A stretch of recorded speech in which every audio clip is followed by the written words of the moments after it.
Bismillahirrahmanirrahim. Alhamdulillahi rabbil alamin. Wassalatu wassalam ala asyrafil anbiya'i wal mursalin. Ala sayyidina Muhammad ibn Abdillahil amin wa ala alihi wa ashabihi ajma'in. Rabbi syrah li sadri wa yassir li amri wahlul 'uqdatan min lisani yafqahu qawli. Allahumma hdi qalbi wa saddid lisani bihaqqi sayyidina Muhammadin sallallahu alaihi wasallam. Kita menggunakan buku 206 Permasalahan Puasa karangan Al-Ustaz Muhadir bin Jul Hafizahullah. Kita sampai pada muka surat 35, bahagian ke-6, bab 6, keadaan yang membolehkan berbuka puasa. Masih lagi tentang puasa Ramadan dan puasa sunat. Dan sekarang tajuk sekarang berkaitan dengan puasa Ramadan. Bilakah seseorang itu boleh berbuka puasa Ramadan? 1. Sakit, musafir dan terlalu tua. Orang sakit boleh berbuka puasa Ramadan. Orang musafir boleh buka puasa Ramadan. Dan terlalu tua, tak ada tenaga langsung dah, terlalu tua, juga boleh berbuka puasa Ramadan. Selesai huraian tajuk tu. Orang yang sakit atau bermusafir. Sakit ni tidak semestinya orang tua ni sakit ni. Orang yang sakit atau bermusafir. Sakit ni tak semestinya tua. Dia umur 18, dia sakit, yang sakit dia tu tak boleh berpuasa. Kan? Tak semestinya tua. Orang yang sakit atau musafir boleh untuk tidak berpuasa. Puasa apa? Puasa Ramadan. Tetapi hendaklah mengqadakannya pada hari lain. Wajib qada. Dia sakit, doktor kata tak boleh puasa. Kalau puasa bertambah teruk sakit itu. Ataupun kalau puasa lambat sembuh sakit itu, maka orang itu boleh buka puasa Ramadan. Puasa wajib ni. Okey. Tak kira lah umur dia berapa pun, 16 ke, 28 ke, 32 ke, okey. Ataupun orang musafir. Orang musafir juga boleh buka puasa, tapi dan kedua-duanya wajib qada. Kalau orang tu dia sakit 18 hari tak puasa Ramadan, doktor pun nasihatkan untuk dia berbuka, maka dia kena qada 18 hari selepas Ramadan. Ataupun dia bermusafir, berapa hari yang dia musafir dia boleh berbuka tu, maka dan kemudian dia wajib qada. Catatan, ijma' mengatakan jika orang yang sakit menguatkan dirinya untuk berpuasa, maka sah puasanya. Dia sakit, kemudian doktor bagi pilihan. Doktor kata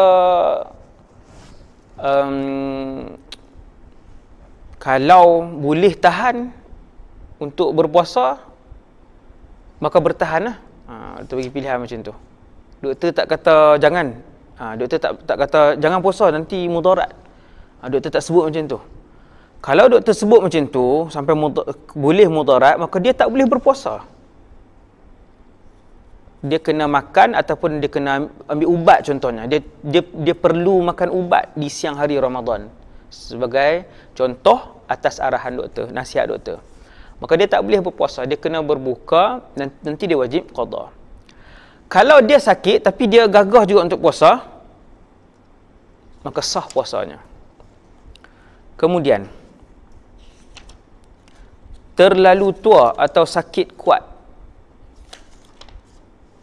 Orang yang terlalu tua atau sakit kuat tidak wajib berpuasa dan wajib menggantikannya. Nya tu apa? Menggantikan puasa dengan membayar fidyah 1 cupak setiap hari. 1 cupak ataupun 1 mud bersamaan dengan 566.85 gram. Lebih kurang sekati. kan, ataupun 600 gram. Lebih kurang 600 gram, tak sampai sekilo lah. Satu cupak tak sampai sekilo.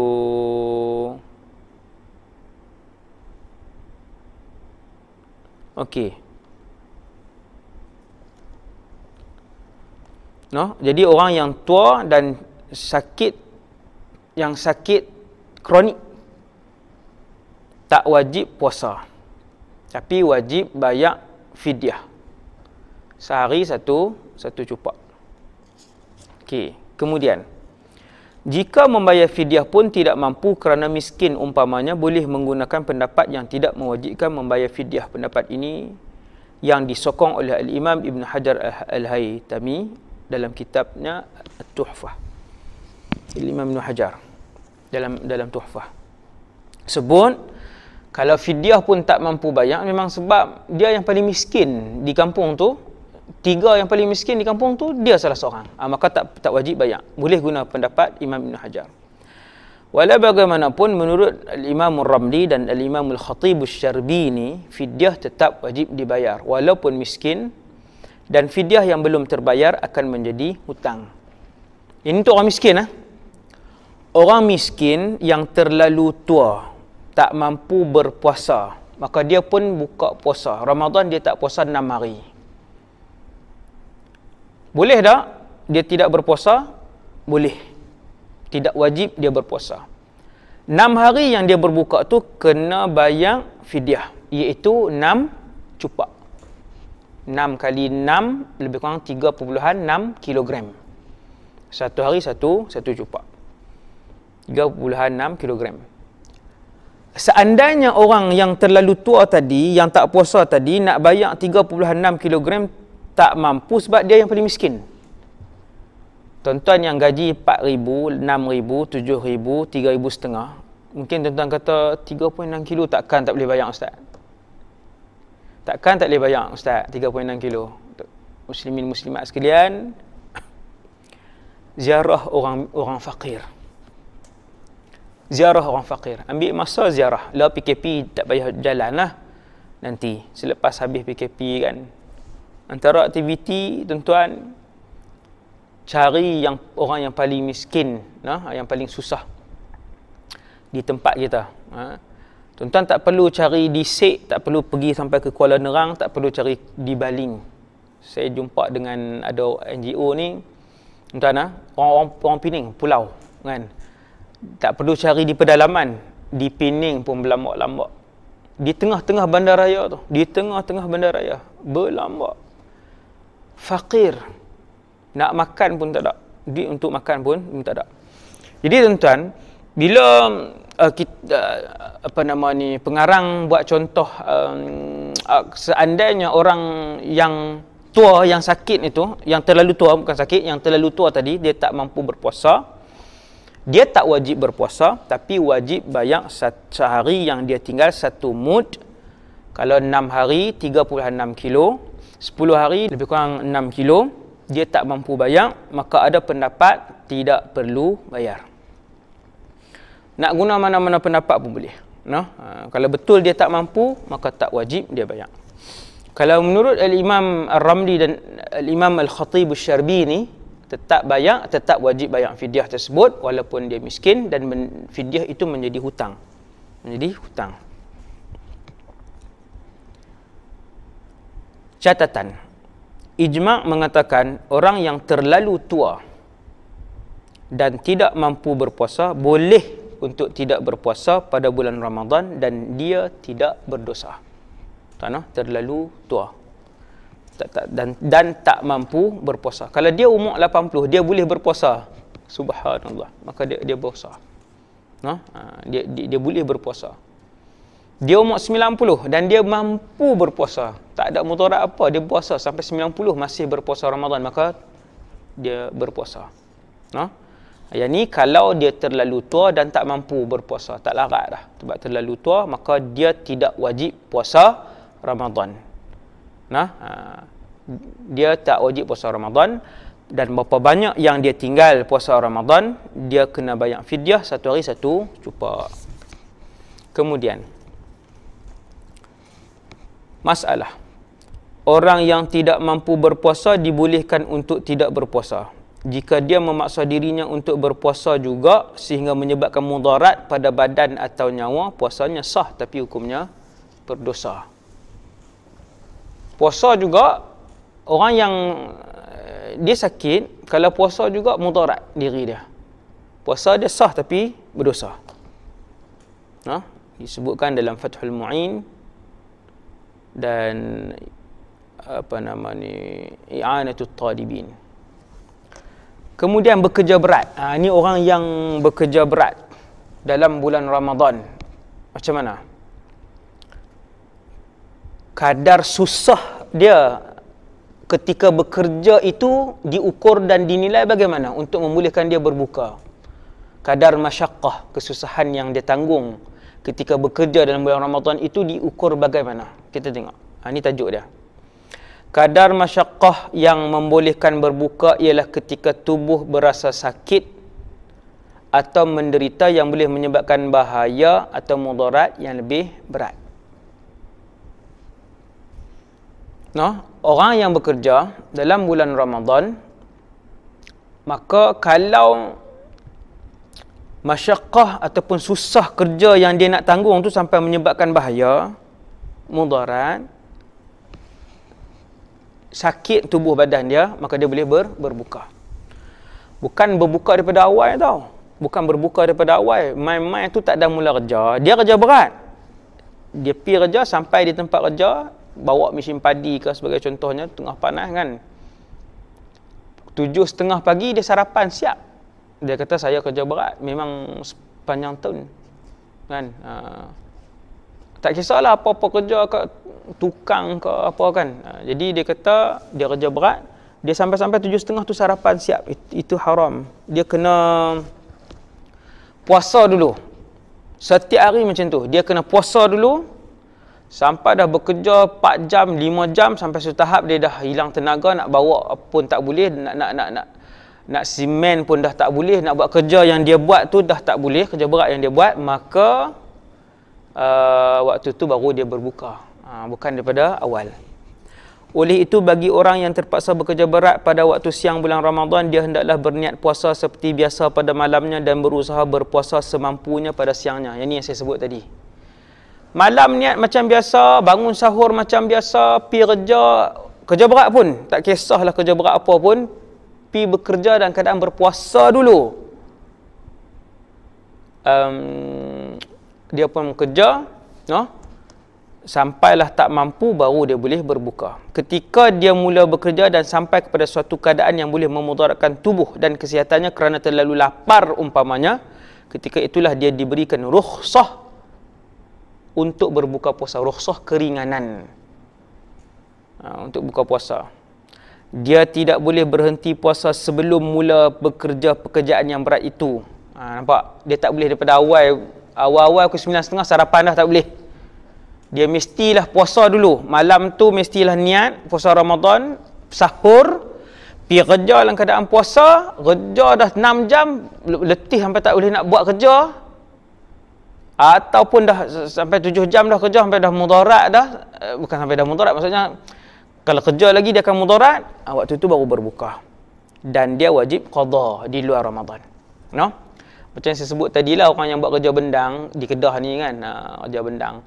Kerja bendang ni bukan sepanjang tahun. Bukan sepanjang tahun. Setahun 3 kali je. Kan buat bendang, ataupun 2 kali.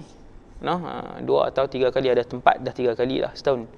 Jadi kena, dia buat bendang tu kena bulan Ramadan contoh. Habis buat bendang nanti, tunggu padi tu nak masak apa semua, nak tuai apa semua, bukan Ramadan dah, maka dia wajib ganti. Dia wajib qada.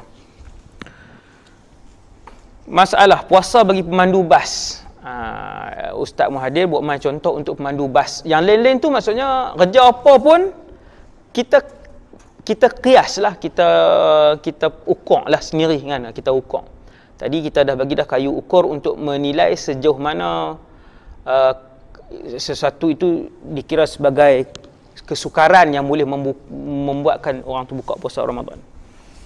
Puasa bagi pemandu bas. Seseorang yang bekerja sebagai pemandu bas sebagai satu-satunya sumber pendapatannya. Tak boleh terus tidak berpuasa kecuali sudah sampai keadaan yang jika dia meneruskan puasanya, ia boleh mendatangkan mudarat pada tubuh dan kesihatannya. Nah, pemandu bas pun sama. Sama ada mudarat tu untuk diri dia. Nah, tapi pemandu bas hari ni aircon rasanya. Dah aircon 2 orang pula tu wajib. Saya macam tak berapa nampak, wallahu alam, saya nampak macam tak, wallahu alam, saya pemandu bas marah saya pula kan. Saya tak tahu. Yang saya tahu bas ekspres ni memang aircon wajib. Mustahil lah tak ada aircon. Bas Al-Ustaz pi Johor Bahru ke, Ipoh pi Kajang ke, Kuala Terengganu ke, Negeri Sembilan ke, wajib aircon satu. Yang kedua, wajib 2 pemandu. Betul tak? Wajib 2 pemandu. So wallahu a'lam, saya tak tahulah kan kenapa Ustaz Muhadir mendatangkan contoh ni, no? Sebagai contoh lah, sebagai contoh saja, lilistiknas, afwan. Kemudian keadaan bas, ada nombor 040, ada keadaan bas yang berhawa dingin. Catatan ni, yang ni komen daripada pengarang lah Ustaz Muhadir ni. Dia komen, dia kata keadaan bas yang berhawa dingin dan agak selesa sekarang membolehkan pemandunya untuk meneruskan puasa. Betul, yang ini saya setuju. Kerana memang tadi pun saya terlintas benda tu. Ini saya setuju. Sudahlah berhawa dingin dan kemudian pula 2 orang pemandu. Jadi tak ada alasan bagi saya, bukan pekerjaan yang ni lah. Kecuali pemandu bas ni dia ada penyakit. Kalau dia tak makan, dia akan letih dan tak boleh nak bawa. Kawan dia dah bawa dah daripada pukul 9 malam sampai pukul 2 pagi. Lepas tu giliran dia. 2 pagi tak puasa. 2 pagi tak puasa, no? Okey, kena buat contoh siang lah. Kita buat contoh siang lah. Kawan dia dah bawa daripada 10 sampai pukul 3 petang. Kemudian giliran dia, pemandu bas. Dan dia kalau dia tak makan, tubuh dia getak sekali lagi dan dia tak boleh bawa. Yang tu dia boleh lah kan, sebab bukan saja mudarat diri dia, bahkan 30-40 penumpang di belakang. Kemudian contoh lagi, petani yang menuai pada bulan Ramadan, bukan menuai sahajalah, kerja-kerja yang seumpama dengan ni pengarang bagi contoh ni untuk kita, 2-3 contoh ni untuk kita. Sebab pekerjaan beratus-ratus pekerjaan dalam dunia ni, ada beratus pekerjaan, ni baru 3 contoh kan. Ada beratus pekerjaan yang berat, pekerjaan-pekerjaan yang berat, mancu simen, ikat bata kan, pasang gabion wall, tu pekerjaan yang berat tu tuan. Ada orang sepanjang tahun yang tu je. Gabion wall bukan boleh sembarangan orang pergi susun batu tu, dia ada orang tertentu je boleh kan. Habis projek ni dia pergi susun gabion di tempat lain, tempat gabion di tempat lain pula sepanjang tahun. Di tempat saya pun, di Akademi Darul Ifta ni pun memang orang gabion wall ni orang lain tak boleh. Sama macam orang pasang ekotag kan. Bukan semua tukang yang boleh ikat bata boleh pasang ekotag. Tidak, dia ada tim khas dia. Jadi ada yang grup-grup yang buat gabion ni, dia sepanjang tahun gabion. Di sini lagi pindah ke sana, gabion buat tu tengah panas sebagainya kan. Memang saya tengok pun letih. Tengok mereka buat kerja kan. Apatah lagi buat kerja tu. Subhanallah. Kita tengok contoh seterusnya, petani. Petani menuai pada bulan Ramadan. Petani yang menuai padi umpamanya pada bulan Ramadan, ni kena dengan orang Kedah ni. Kan, paling banyak padi di Kedah ni. Petani yang menuai padi pada bulan Ramadan dibolehkan berbuka puasa setelah memenuhi syarat-syarat berikut. Cumanya kita nak beritahu, petani yang menuai ni, realiti di Kedah, nak tuai padi, tuan tu dia tak tuai pun padi tu. Dia bayar dekat tokek mesin padi, pekerja tu lah pergi tuai. Dia duduk di rumah je, dia tak buat apa pun. Niat praktikal ni saya sebut ni, maksudnya dia boleh untuk tak berpuasa. Dia boleh untuk berpuasa sebab dia duduk di rumah aja. Kalau petani 50 tahun yang lalu, 40 tahun yang lalu, yang tu betul. Tak guna mesin padi lagi. Dia manual, dia potong padi, kemudian dia tampi. Dia saya tak tahu sangat bahasa dia tu kan. Dia ambil, dia ketuk di itu, kemudian dia umpi ke, dia tampi itu, dia asingkan kan, dia asingkan benda asing dengan padi itu. Yang tu memang letih. Yang tu memang letih. Hari ni, zaman moden hari ni, tuan sawah padi, tuan bendang, dia tak pi tuai padi, dia sewa mesin padi, bayar duit, lepas tu lah pi dia duduk di rumah aja, no? Dan dia sewa lori, sewa mesin padi, lepas tu lah buat kerja, kan? Okey, kita sebut juga supaya boleh jadikan ukuran kita. Petani yang menuai padi bulan Ramadan boleh buka puasa setelah memenuhi syarat-syarat berikut. Ni untuk dulu punya tuai padi lah. Zaman hari ni dah. Satu, penuaian tidak boleh ditunda sehingga bulan Syawal. Maksudnya tak boleh tunda dah. Kalau tunda, rosak padi. Pokok padi itu akan rosak. Kalau tunda lagi, rosak. Kena buat macam mana? Kena tuai juga bulan-bulan Ramadan ni. Maka letih lah. Letih buat macam mana? Ini maksudnya yang dulu. Cara tuai padi yang dulu ni maksudnya letih. Kita kata kat petani tu, pakcik tak boleh ke tunda selepas Ramadan? Tak boleh dah. Satgi rosak. Pokok padi rosak. Okey, satu. Penuaian itu tak boleh ditunda sampai lepas bulan Ramadan. Kemudian yang kedua, tidak mungkin dilakukan pada waktu malam. Nampak? Syarat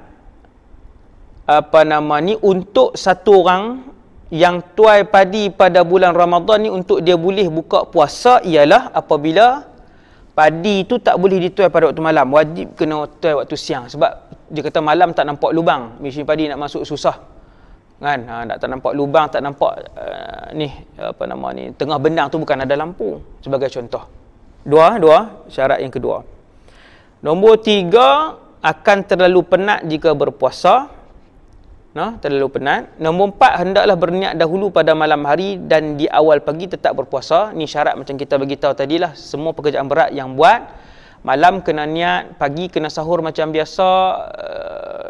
Rutin orang berpuasa, niat, sahur.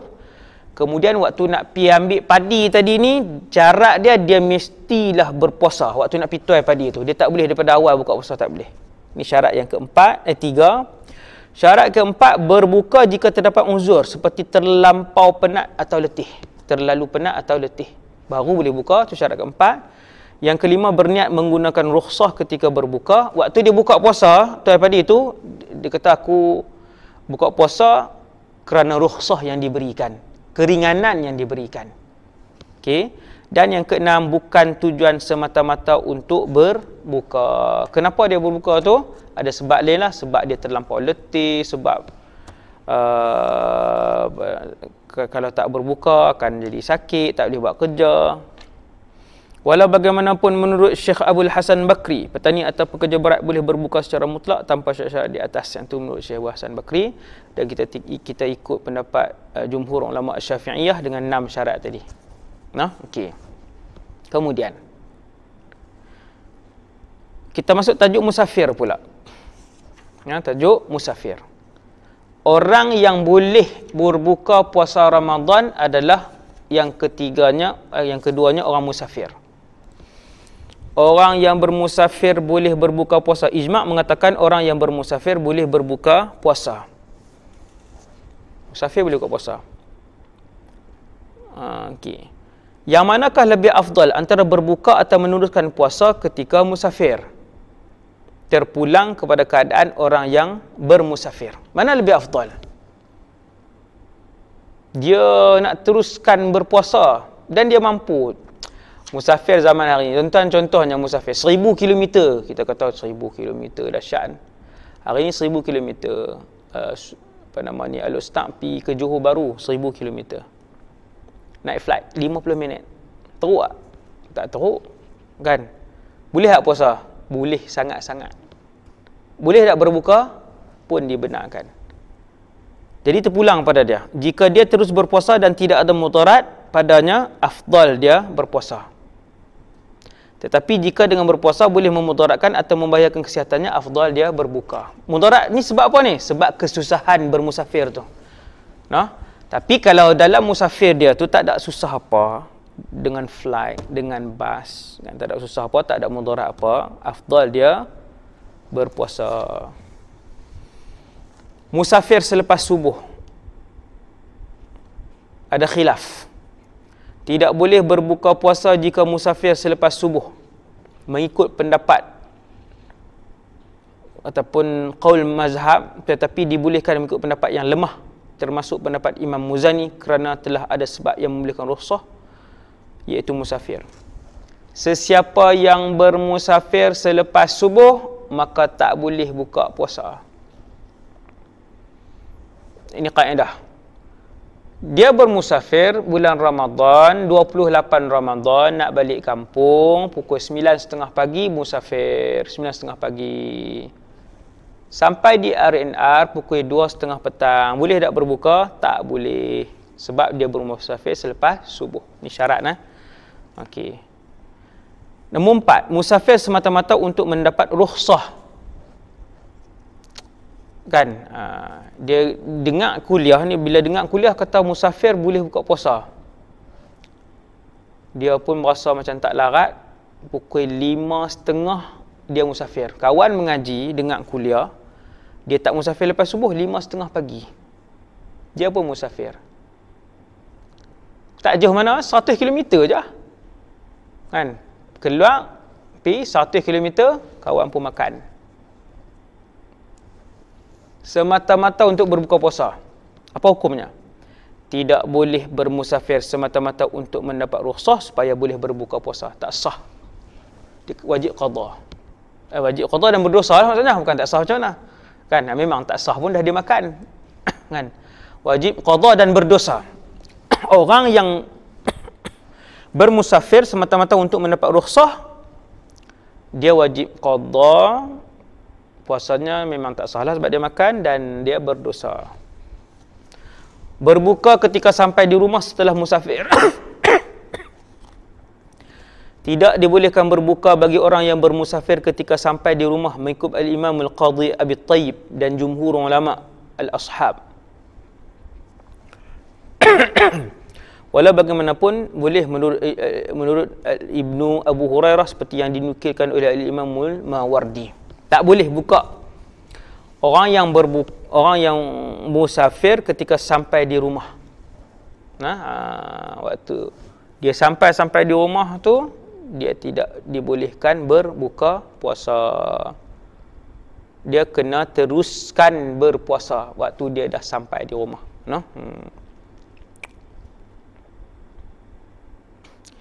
Contoh macam ni. Dia musafir bulan Ramadan,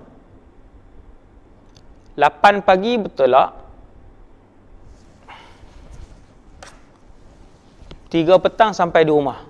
Memang tak boleh berbuka. Memang dia tak boleh berbuka. Yang pertama sebab dia bermusafir selepas subuh. Memang tak boleh berbuka pun. Yang kedua, dia dah sampai rumah. Orang yang bermusafir kemudian sampai di tempat dia muqim ataupun sampai di tempat dia mustautin, dalam keadaan waktu berbuka belum sampai, belum tiba, maka dia wajib berpuasa, meneruskan puasa. Okey, orang yang musafir sepanjang tahun, jangan buat pelik tuan-tuan. Ada orang yang musafir sepanjang tahun, dia bergerak daripada satu tempat ke satu tempat. Antara contohnya ialah orang yang berlayar 2 tahun berlayar, gerak satu tempat ke satu tempat. Ada orang dia berlayar 2 tahun, bekerja sampai satu tempat dia berhenti lama, tak kira musafir lah yang tu kan. Sampai tempat dia jadi muqim. Ada orang musafir, bergerak sampai satu tempat, bergerak kan.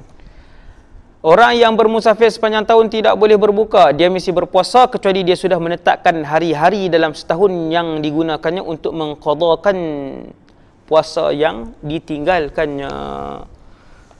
Okey nah.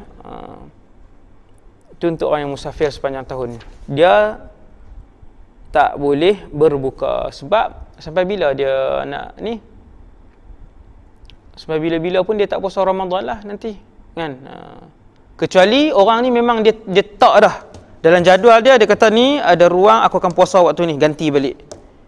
Yang tu orang yang musafir sepanjang tahun macam tu, yang dia dah ada waktu tempoh-tempoh yang dia letak, aku ada 2 bulan, iaitu bulan 6 dan bulan 11 yang aku boleh berpuasa sebab aku duduk lama sikit di tempat tu. Bulan 6 dan 11 tu aku duduk di situ lama sikit. Di situ aku nak qada. Aku akan qada di situ. Maka yang bermusafir sepanjang tahun ni, yang ada waktu untuk dia tetapkan untuk qada, maka dia boleh berbuka waktu dia duduk musafir sepanjang tahun tu. Kemudian musafir maksiat. Musafir untuk berjudi, musafir untuk berniaga benda yang haram, musafir untuk maksiat. Ijma' ulama mengatakan tak boleh berbuka. Maksudnya tak boleh untuk tidak berpuasa dalam Ramadan bagi orang yang musafir maksiat. Perjalanan dia pi tu untuk melabur sesuatu yang haram. Pelaburan yang haram, kan? Maka itu maksiat. Maka dia tak boleh berbuka puasa sepanjang musafir dia. Okey. Dan yang terakhir untuk bab yang ke-6, tidak sampai jarak musafir. Ijma' ulama mengatakan tidak boleh berbuka bagi musafir yang tidak mencapai jarak yang membolehkan solat qasar, iaitu 85 hingga 90 km. Tak boleh. Sesiapa yang musafir tapi tak cukup jarak, tidak dinamakan musafir. Tak cukup. Contohnya 70. No? Alhamdulillah dalam mazhab Syafi'i ini khilaf kita bermula daripada 80, paling rendah 83 tak silap saya. Bukan 85, 83 kalau tak silap saya. Dalam kitab Al-Fiqhul Manhaji tak silap 83, wallahu alam, saya tak ingat. Tapi macam itulah khilaf di kalangan ulama Syafi'iyah antara 80 ke atas.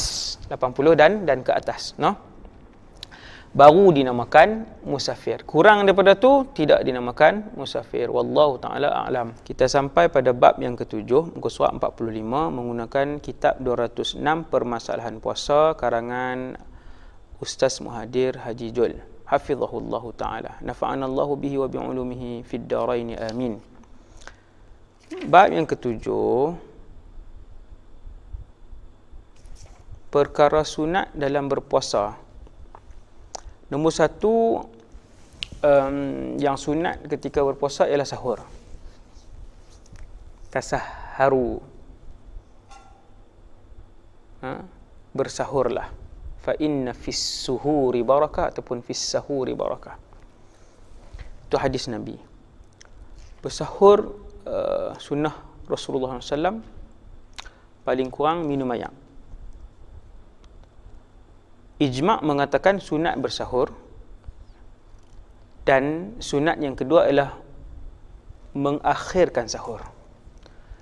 Hari ini saya tengok orang-orang hari ini bersahur, alhamdulillah, 12:30 malam. Bersahur anak-anak muda terutamanya 2 pagi. Bersahur 11 malam sahur dia. Sunat kita mengakhirkan sahur, baru dapat barakah tu. Dan kadang-kala bila bersahur terlalu awal, tak dapat pahala bersahur, rugi, no? Kemudian muka surat 46, sahur dalam waktu imsak. Kan imsak berapa minit sebelum buka sebelum subuh tu, kan? Ada orang kata tak boleh makan dan minum dah waktu imsak. Betulkah?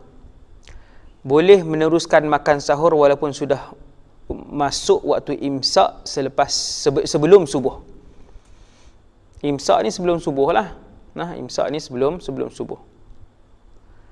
Jadi ada orang sebut waktu imsak tak boleh makan. Tak betul. Waktu imsak boleh makan. Boleh meneruskan makan sahur walaupun sudah masuk waktu imsak. Walau bagaimanapun sunat berhenti makan sahur ketika sudah masuk waktu imsak, iaitu kadar membaca 50 ayat Quran. 50 ayat. Berapa muka surat? Kan 50 ayat ni satu muka surat ada 15 baris. Kita kata dalam 2 muka surat lah, lebih kurang kan 2 muka surat. 10 minit lah. Sunat berhenti sekadar 50 ayat, sekadar membaca 50 ayat. Sunat tidak makan ataupun berhenti makan sahur ketika sudah masuk waktu imsak, iaitu kadar membaca 50 ayat. Sunat lah, bukan wajib.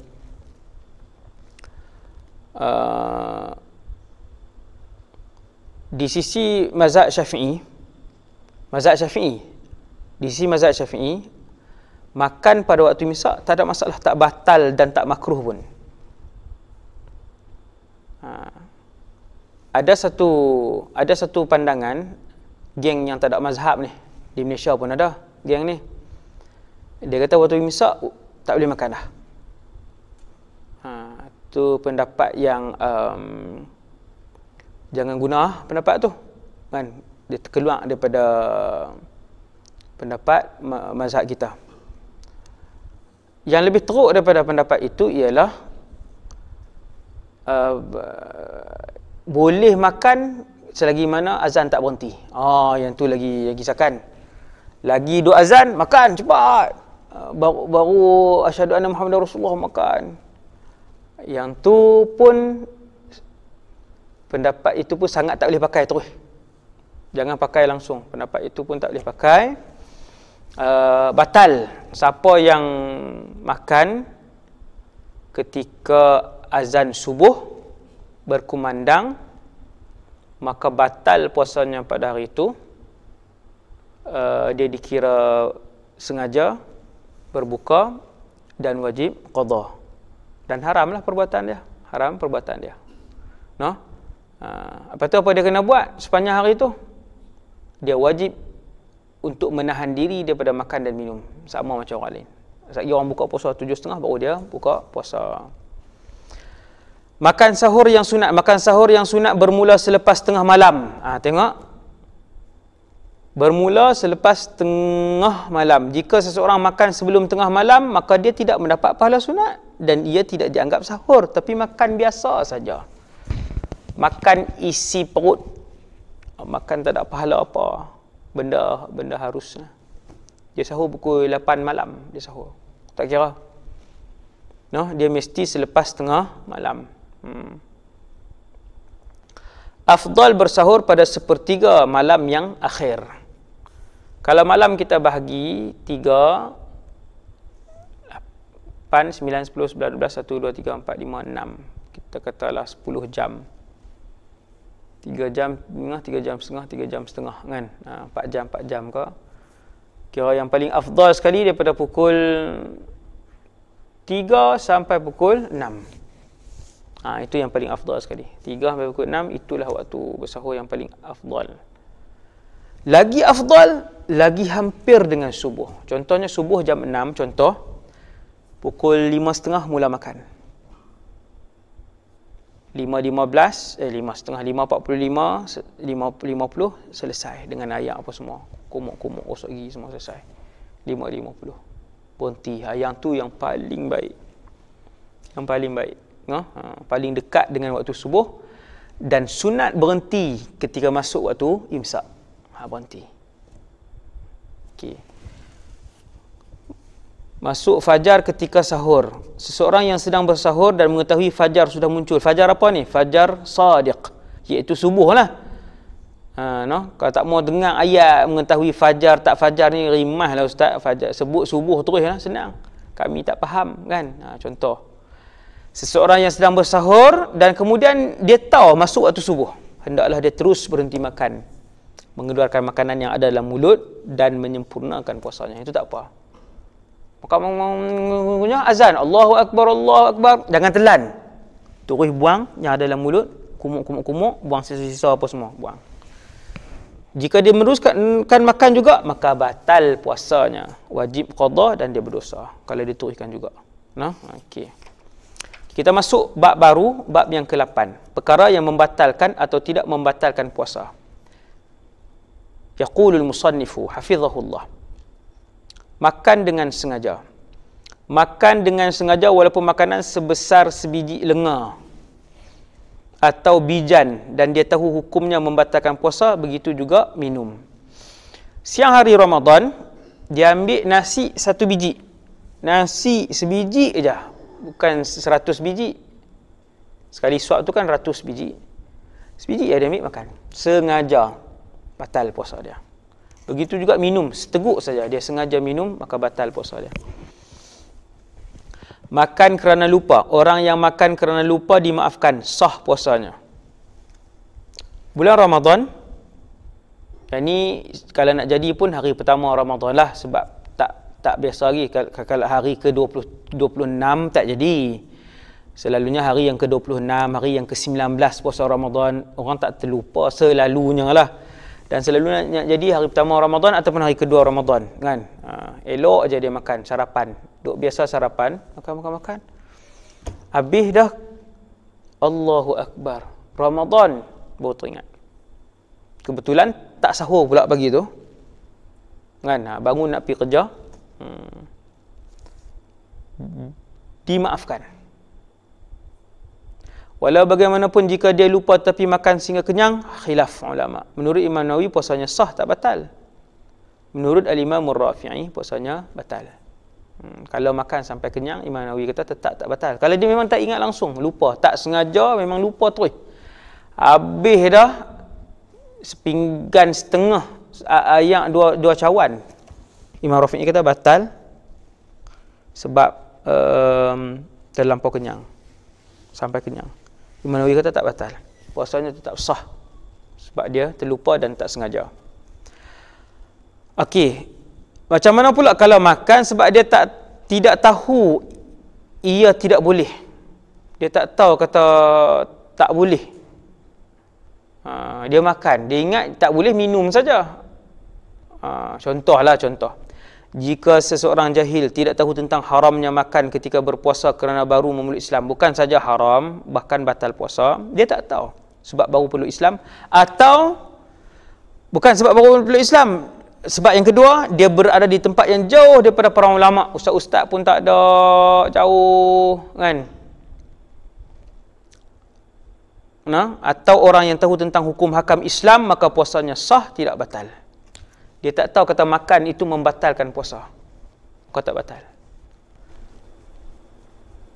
Ada ke tempat yang tak ada para ulama ataupun yang tak ada ustaz-ustaz? Tuan-tuan agak ada tak? Kan? Tuan-tuan yang kita hidup keliling-keliling kita ni, kita kata macam mustahil lah, tuan-tuan. Tapi kalau kita pernah masuk pedalaman 3 di Sabah atau Sarawak, kita akan jumpa tempat yang sampai hari ini masih menggunakan generator untuk mendapatkan elektrik.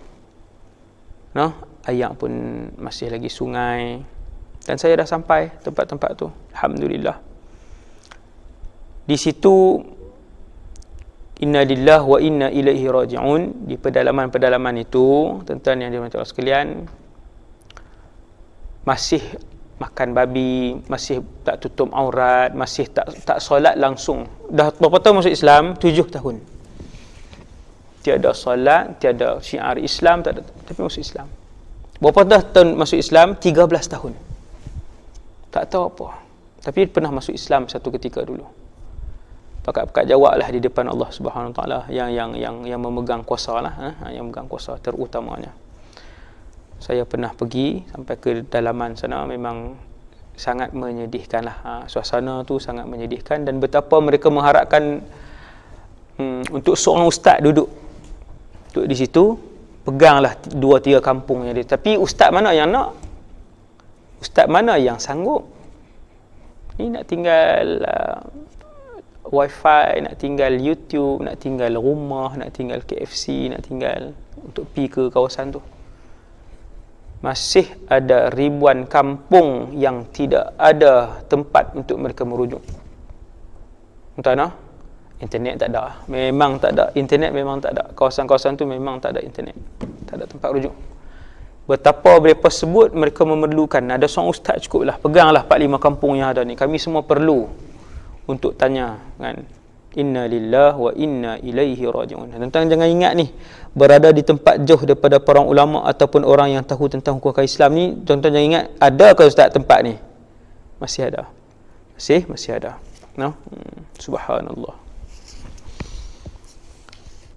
Tidak batal jika tertelan sisa makanan yang ada di celah gigi kerana sukar untuk membuangnya. Orang tertelan. Tak batal. Merasa makanan. Boleh tak rasa ayam? Bancuh ayam bulan Ramadan nak buka puasa, masak nasi biryani ataupun masak lauk apa sebagainya, rasa boleh tak? Rasa kerana perlu rasa keperluan tak makruh pun. Tapi kalau rasa tak ada keperluan, dah isteri dia dah rasa dah. Cukup dah garam. Dia pula nak pergi rasa. Tak apa-apa nak rasa juga. Tak ada keperluan, makruh. Hak isteri tadi tak makruh. Boleh tidak makruh merasa makanan dengan syarat tidak tertelan dan ada keperluan melakukannya. Syarat pertama tak tertelan. Telan bukan makruh. Kalau tertelan, kalau rasa-rasa telan, perbuatan tu membatalkan puasa. Kan? Yang kedua, keperluan. Jika tertelan, batal puasa. Tengok. Jika tertelan, batal puasa. Makruh jika tidak ada keperluan melakukannya. Saja-saja. No? Mak dia dah masak, siap dah gulai tu. Dia saja pergi dapur, rasa. Dia tak telan, rasa, lepas tu dia ludah balik. Yang tu tak ada keperluan dan hukumnya makruh. No? Tukang masak, dia rasa tu memang untuk sebab sekali semua orang nak makan. Takut terlalu masin ataupun terlalu tawar. Maka yang tu ada keperluan dan tidak makruh. Mengunyah atau melumatkan makanan untuk anak-anak. Sebagai contoh, anak nak makan, anak kecil lagi, kena kunyah, mak kena kunyah. Itu keperluan. Tidak makruh. Seorang ibu atau seorang ayah yang perlu untuk mengunyah atau melumatkan makanan, tak makruh. Jangan telan. Telan batal. Dia kunyah ya, bagi makan. Dia kunyah bagi makan. Lepas tu dia ludah lah. Kumur. Boleh. Iaitu tidak makruh seseorang ibu ataupun ayah ataupun siapa-siapa lah, bukan ibu bukan ayah pun, adik dia ke nak makan, yang kecil, bayi, melembutkan makanan untuk bayinya ataupun siapa-siapa, untuk siapa-siapa yang kecil, kerana ada hajat selama mana dia tidak tertelan makanan tersebut. Jika tertelan maka batal puasanya. Orang yang kena paksa, tajuk seterusnya, dipaksa makan ketika berpuasa. Tidak batal puasa jika dipaksa makan pada waktu siang bulan Ramadan. Seperti di China. No? Seperti di China.